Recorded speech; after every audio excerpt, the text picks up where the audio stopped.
আজকে আমি আপনাদেরকে দেখাবো পেন টুল দিয়ে কিভাবে ব্যাকগ্রাউন্ড চেঞ্জ করতে হয়। যদি আপনি নতুন হয়ে থাকেন আপনার জন্য এই ভিডিওটা অনেক হেল্পফুল ভিডিও, তাই ভিডিওটা স্কিপ না করে প্রথম থেকে লাস্ট পর্যন্ত দেখতে থাকুন। আপনি জানতে পারবেন পেন টুল কীভাবে ইউজ করতে হয়, পেন টুল দিয়ে কিভাবে ব্যাকগ্রাউন্ড চেঞ্জ করতে হয়। আমি আপনাকে আস্তে আস্তে সুন্দর করে বুঝিয়ে দেবো যাতে আপনি এক দেখাতেই বুঝতে পেরে যান। ঠিক আছে, তো চলুন বন্ধুরা ভিডিওটা শুরু করা যাক। প্রথমত ওই ফটোটাকে ওপেন করবেন যে ফটোটার আপনি কাজ করবেন। ঠিক আছে, তো আমি যে ফটোটা ওপেন করেছি এই ফটোটার কিভাবে ব্যাকগ্রাউন্ড চেঞ্জ করব পেন টুল দিয়ে আপনি দেখতে থাকুন। প্রথমে আপনি যে কাজটা করবেন ব্যাকগ্রাউন্ড চেঞ্জ করার জন্য আপনি টুলবারে চলে আসবেন। টুলবারে এসে এখানে দেখবেন অনেকগুলো টুল আছে। এই টুলের ভিতরে একবারে নিচের দিকে দেখবেন এইখানে একটা টুল থাকবে, এটার নাম থাকবে পেন টুল। ঠিক আছে, তো আপনি এইখানে মাউস পয়েন্টারটা নিয়ে আসলেই কি টুলটার নাম সেটা কিন্তু এখানে শো করাবে। তো আপনি এইখানে একবার ক্লিক করবেন পেন টুলটার উপরে। এইখানে ক্লিক করার পরে আপনি লক্ষ্য রাখবেন স্ক্রিনের দিকে যখন মাউসটা নিয়ে আসবেন এরকমভাবে কিছু একটা ছুরির মতো আইকন চলে আসবে মাউস পয়েন্টারে। এবার আপনি ব্যাকগ্রাউন্ড চেঞ্জ করবেন। তো ব্যাকগ্রাউন্ড কিভাবে চেঞ্জ করবেন আমি আপনাকে দেখাচ্ছি, আপনি দেখতে থাকুন। তো প্রথমে আমি ফটোটাকে একটু জুম করে নিই, তাহলে দেখতে আপনাদের সুবিধা হবে। ফটোটাকে জুম করে নিলাম। এবার আমি পেন টুল দিয়ে ব্যাকগ্রাউন্ডটাকে চেঞ্জ করব। তো পেন টুলটা আগে থেকে সিলেক্ট করেছি। এবার আমি যতটুকু ব্যাকগ্রাউন্ডকে রিমুভ করব ততটুকু ব্যাকগ্রাউন্ড সিলেক্ট করে নেব পেন টুল দিয়ে। তো কিভাবে আমি আপনাকে দেখাচ্ছি। এই যে দেখুন, ধরে নিন আমি এই পাশ থেকে এই পর্যন্ত আমি ব্যাকগ্রাউন্ডটাকে চেঞ্জ করব। ঠিক আছে, তো যার জন্য আপনি যেখান থেকে শুরু করবেন, যেখান থেকে আপনি ব্যাকগ্রাউন্ড চেঞ্জ করবেন সেই ধারে থেকে ফটকের ধারে এইভাবে আপনি একবার ক্লিক করবেন ছোট্ট করে। ঠিক আছে, ক্লিক করার পরে একটু দূরে আবার ক্লিক করবেন, তারপরে আবার একটু দূরে এইভাবে ক্লিক করবেন। এরকম ক্লিক করতে করতে সোজা করে আপনি নিয়ে যাবেন। ঠিক আছে, যে শার্টটা পরে থাকবে বা যে ব্যাকগ্রাউন্ডটা আপনি চেঞ্জ করবেন ওই ধারে ধারে এরকম করে ক্লিক করতে করতে নিয়ে যাবেন। শুধুমাত্র ফটোটাকে নেবেন আর বাকি অংশগুলোকে রিমুভ করবেন। ঠিক আছে, এরকমভাবে দেখুন আমি যেভাবে সিলেক্ট করছি এরকমভাবে আপনি ক্লিক করতে করতে নিয়ে যাবেন যতটা আপনি ব্যাকগ্রাউন্ড চেঞ্জ করবেন। ঠিক আছে বন্ধু, আশা করি আপনি বুঝতে পারছেন। তো দেখুন বন্ধুরা ভিডিওটা স্কিপ করবেন না, স্কিপ করলে কিন্তু অনেক কিছুই হারিয়ে ফেলবেন। তখন আমাকে পরবর্তীতে বলবেন যে আমি এটা বুঝতে পারলাম না, কমেন্ট বক্সে বলবেন। তো আমি আপনাকে রিকোয়েস্ট করব লাস্ট পর্যন্ত দেখুন, তাহলে পুরোভাবে শিখে যাবেন। ঠিক আছে, তো এরকমভাবে আপনি দেখুন যেভাবে আমি ক্লিক করছি এরকমভাবে আপনিও ক্লিক করবেন, ক্লিক করতে করতে নিয়ে যাবেন।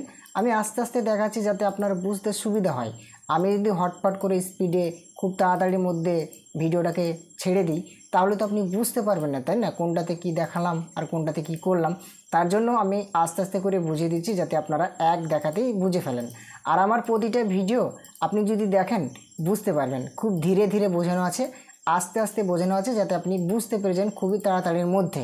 ঠিক আছে, তো আজকে আমি যে ভিডিওটা দেখাচ্ছি সেটা হচ্ছে অনেকজন প্রশ্ন করে থাকে যে পেন টুল কীভাবে ইউজ করতে হয় বা পেন টুল দিয়ে কীভাবে ব্যাকগ্রাউন্ড চেঞ্জ করতে হয়, তাদের জন্য এই ভিডিওটা অনেক বানানো। তো আপনিও দেখুন, আপনি অনেক শিখে যাবেন। ঠিক আছে বন্ধু, তো এরকমভাবে দেখুন আমি সিলেক্ট করতে করতে কোথায় নিয়ে আসলাম, পুরো ব্যাকগ্রাউন্ডটাকে এরকমভাবে সিলেক্ট করলাম। তো যখন হয়ে যাবে দেখবেন আর তো সিলেক্ট করার কোনো অংশ নেই। এবার আপনি এই পিছন দিয়ে ক্লিক করতে করতে নিয়ে যাবেন, মানে ফটোটাকে একটু জুম আউট করে নিলাম। এবার আমি আপনাকে বোঝাই, দাঁড়ান এখান থেকে আমি বোঝাই আপনাকে। এই যে আমি আর সিলেক্ট করব না, মানে এতটুকু সিলেক্ট করলাম, দেখুন কেমন হয়ে গেছে সব ছোট ছোট করে ক্লিক করেছি যার জন্য এরকম বালার মতো হয়ে গেছে, তাই না। তো এবার আমি এইভাবে ধার দিয়ে ক্লিক করতে করতে মাথার উপর দিয়ে, মানে এই ফটকের ভিতরে নয় কিন্তু একবারে বাইরে দিয়ে ফটোশপের উপর দিয়ে এই গা দিয়ে এইভাবে ক্লিক করতে করতে নিয়ে যাবেন। দিয়ে যেখান থেকে আপনি শুরু করেছিলেন সেইখানে গিয়ে ছোট্ট করে একবার ক্লিক করে দেবেন। তাহলে কী হলো, সুন্দরভাবে সিলেকশন হয়ে গেল, মানে যতটুকু আপনি সিলেকশন করেছিলেন ততটুকু মানে সেভের কাছাকাছি হয়ে গেল।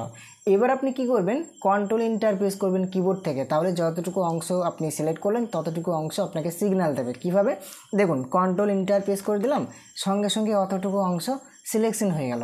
এবার আপনি ব্যাকগ্রাউন্ড অ্যাড করবেন, মানে সিলেকশন হয়ে গেছে। পিছনে এবার যে ইঁটগুলো আছে না, এই যে ইঁট হয়ে আছে, এটাকে আমি ব্যাকগ্রাউন্ডে আলাদা কালার দিয়ে দেবো।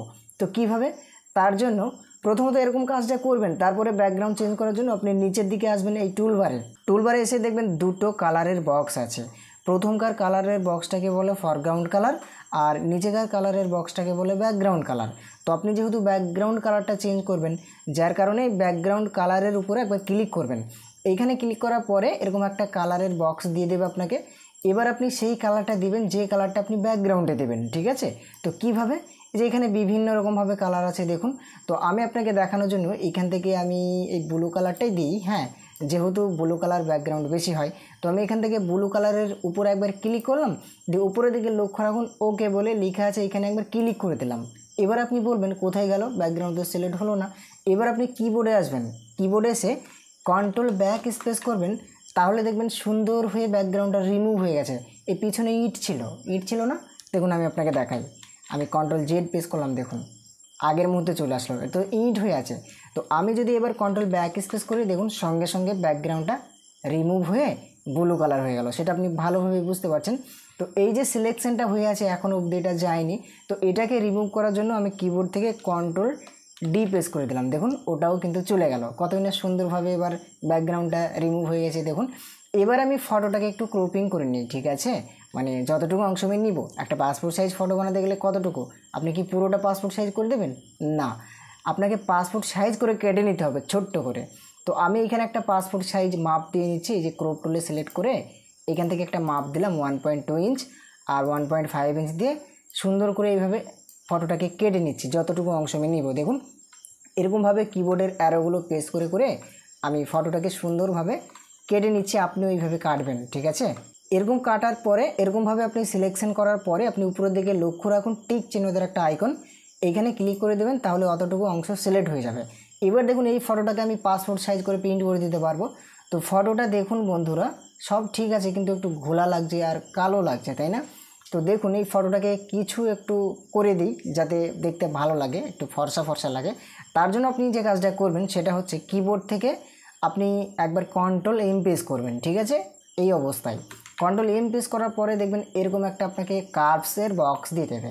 এবার আপনি ফলো রাখবেন, এই বক্সের ভিতরে একটা দাগ দেওয়া আছে, এই কোনায় থেকে এই কোনা একটা দাগ থাকবে।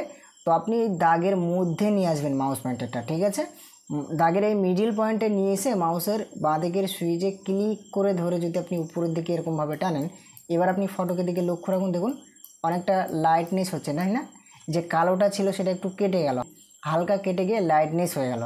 এবার আপনি কি করবেন, যতটুকু আপনার প্রয়োজন করবেন এটা বাঁকিয়ে দেবেন, দিয়ে এখান থেকে ওকে করে দেবেন, হলো। এবার আপনি যে কাজটা করবেন, আপনি আবারও কিবোর্ড থেকে কন্ট্রোল বি প্রেস করবেন। কন্ট্রোল বি প্রেস করার পরে দেখবেন আবারও এইভাবে একটা বক্স আসবে।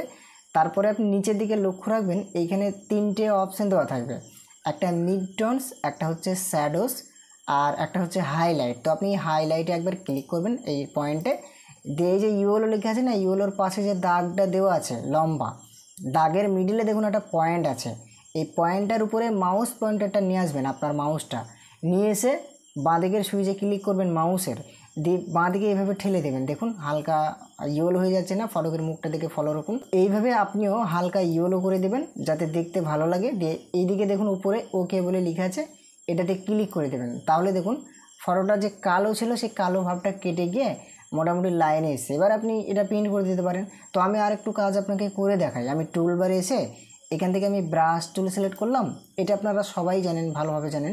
আমাকে আমার একটা বন্ধু জিজ্ঞেস করেছিল, কমেন্ট করেছিল যে এই যে সার্কেলটা আছে এটা কিভাবে ছোট বড় করা হয়। তো আমি আপনাকে বলি, এই ছোটো বড়ো করার জন্য, এই সার্কেলটাকে ছোটো বড়ো করার জন্য যদি আপনি কিবোর্ডের, আপনার যে কিবোর্ডটা আছে না, কম্পিউটারের যে কিবোর্ডটা আপনার সামনে যে কিবোর্ডটা আছে, ওই কিবোর্ডের মধ্যে দেখুন এই যে এই বাটনটি, এই সুইচটি যদি আপনি ক্লিক করেন, মানে একবার ক্লিক করলে একটু বড় হবে, আর একবার ক্লিক করলে আবার একটু বড় হবে, আর একবার ক্লিক করলে আবার বড় হবে। এইটা ক্লিক করলে বড় হচ্ছে, আর ছোট কিভাবে করবেন, এইটা ক্লিক করলে ছোট হবে, দেখুন ছোট হচ্ছে। তো এটা আপনি আপনার কাজ অনুযায়ী করবেন, এটা আপনার কাজে লাগবে, ঠিক আছে। তো আপনি আপনার মতো করে নিয়ে এই ব্রাশ টুলটা সিলেক্ট করে নিয়ে এই মুখের যে কোনো ভালো অংশই একবার ওয়াল্ড প্রেস করে ক্লিক করবেন, ঠিক আছে। ওয়াল্ড প্রেস করে ক্লিক করে আপনি খারাপ অংশগুলোর উপরে এরকমভাবে ড্র্যাগ করে দেবেন, ঠিক আছে। তার আগে আপনি অপাসিটিটা ফলো রাখবেন, এইখানে কিন্তু 43 বা 45 রাখবেন, আর ফ্লোতেও আপনি ওইভাবে রাখবেন, মানে 50-এর কাছাকাছি দুটোতে রাখবেন।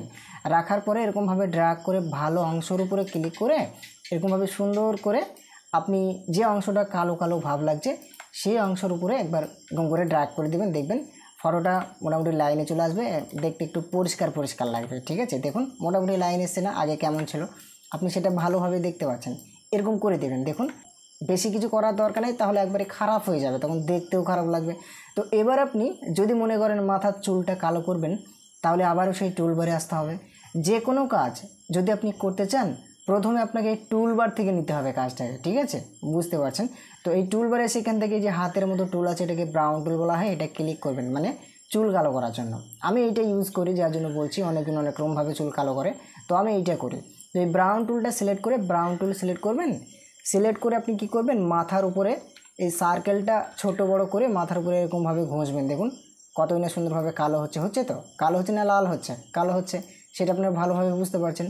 চোখের ভুরোগুলোর উপরে সেই ফটকের একটু ঘষে দেবেন, তাহলে চোখের ভুরোটাও সুন্দর লাগবে। মনির ভিতরে এইভাবে ক্লিক করে দেবেন, মনিটাও সুন্দর লাগবে। দেখুন যদি আপনি পারেন যে শার্টটা পরে আছে শার্টের উপরে এরকমভাবে ক্লিক করে দেবেন, ড্র্যাগ করে এভাবে ঘষবেন, তাহলে শার্টটাও কিন্তু একটু জ্বলতে থাকবে, আপনি সেটা ভালোভাবে বুঝতে পারবেন। তো দেখুন বন্ধুরা, ফটকের কাজ মোটামুটি হয়ে গেছে। এবার চাইলে কিন্তু এইভাবে আমি ফটোটাকে প্রিন্ট করে দিতে পারি। তো আজকের ভিডিওটা এখান থেকেই আমি বন্ধু ফিনিশ করে দিচ্ছি। সবাই ভালো থাকবেন। ভিডিওটা দেখে যদি আপনার একটু উপকার হয়ে থাকে অবশ্যই একটা লাইক করে জানাবেন, এবং যদি কোনো কিছু জানার থাকে বা কোনো কিছু বলার থাকে তাহলে একটা কমেন্ট করবেন। আর যদি পারেন, যদি আপনি নতুন হয়ে থাকেন তাহলে চ্যানেলটিকে অবশ্যই সাবস্ক্রাইব করে দিয়ে পাশে থাকবেন এরকম ধরনের হেল্পফুল নতুন ভিডিও পাওয়ার জন্য। তো আজকের মতো এখান থেকেই আমি চলে যাচ্ছি বন্ধুরা, পরবর্তী ভিডিওর জন্য অপেক্ষায় থাকবেন।